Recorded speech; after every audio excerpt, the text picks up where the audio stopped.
Hello friends, नमस्कार। मैं हूं डॉक्टर उमाश्री और मैं अपने यूट्यूब चैनल में आप सभी भाई बहनों का बहुत बहुत स्वागत करती हूं। मित्रों, मैं उम्मीद करती हूं आप प्रसन्न और स्वस्थ होंगे और परमात्मा से सदैव यही कामना है कि आपकी सभी समस्याएं परमात्मा दूर करें और आपके जीवन में वो सभी कुछ आपको प्राप्त हो जिसकी आपने कामना कर रखी है। लेकिन वो सब कुछ जायज़ और सही होना चाहिए। किसी को दुखी करके कभी भी किसी का जीवन सुखी नहीं रह सकता। इसलिए अपने शुभत्व की कामना करें लेकिन दूसरों का भी बुरा ना सोचें। मित्रों, आज मैं आपको जानकारी देने जा रही हूँ बहुत ख़ास। आप लोग न्यू ईयर है तो आप लोग कैलेंडर्स लेकर आए होंगे घर में लगाने के लिए।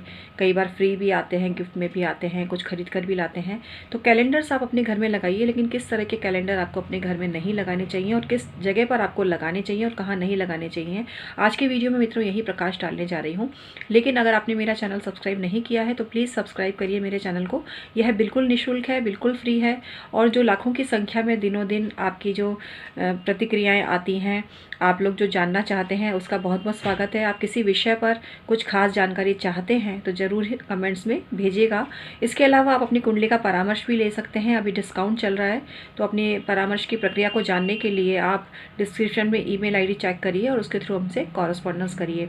मित्रों, आज का वीडियो शुरू करते हैं।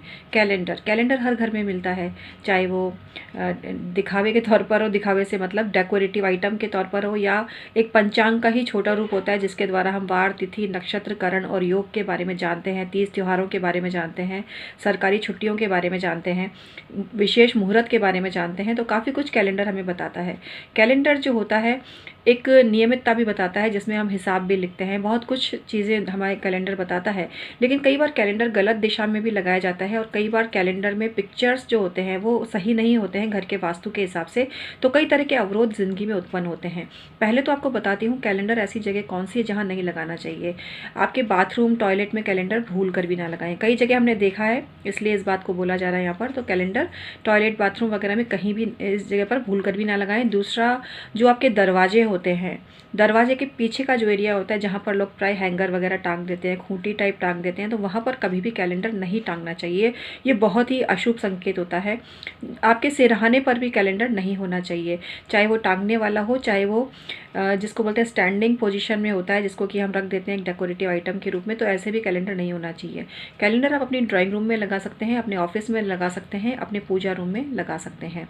तो इस तरह से कैलेंडर्स की दिशा मैंने आपको बताई। इसके अलावा कैलेंडर किस तरह के आपके घर में होने चाहिए, एक तो डूबते हुए सूरज का जो इसमें चित्र बना हो ऐसा कैलेंडर ना लगाएं। इसके अलावा रोते हुए किसी व्यक्ति का चित्र हो, किसी बच्चे का, बड़े का, किसी का भी, स्त्री का रोता हुआ चित्र हो, तो वो भी आपको नहीं लगाना चाहिए। लड़ाई झगड़े वाला चित्र जिस कैलेंडर में अंकित हो वो भी आपको नहीं लगाना चाहिए। इसके अलावा शत विशत जैसे मूर्तियां हैं या बहुत एक एंटिक के नाम पर टेढ़ी मेढ़ी चीज़ें जिस कैलेंडर में हो वो भी घर में आपको नहीं लगानी चाहिए। चील, गिद्ध, कौवे इत्यादि के कैलेंडर घर में नहीं लगाने चाहिए। आपको जो कैलेंडर घर में लगाने चाहिए जिसमें फूल बने हुए हों, देवी देवताओं के चित्र हों, इस तरह के कैलेंडर आप लगा सकते हैं। लेकिन देवी देवताओं के चित्र वाला जो कैलेंडर है वो आपको ऐसी जगह नहीं लगाना चाहिए जहाँ पर जूते चप्पल वगैरह अक्सर आप लोग रखते हैं। तो इस चीज़ का भी आपको ध्यान रखना चाहिए।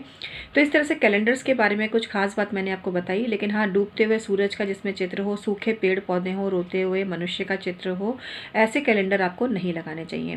प्राकृतिक दृश्य हों, फूलों वाले जिसमें चित्र हों, नृत्य और हमारे जो भारतीय संस्कृति को जो परिचित कराने वाले या किसी भी संस्कृति को परिचित कराने वाले अच्छे चित्र जिसमें अंकित हों, ऐसे आप लगा सकते हैं। कैलेंडर भी मोटिवेट करता है, तो कैलेंडर में भी पॉजिटिव एनर्जी छुपी हुई होती है। तो ऐसे कैलेंडर्स घर में लगाएं जिसमें कि पॉजिटिव एनर्जी रिफ्लेक्ट होती है।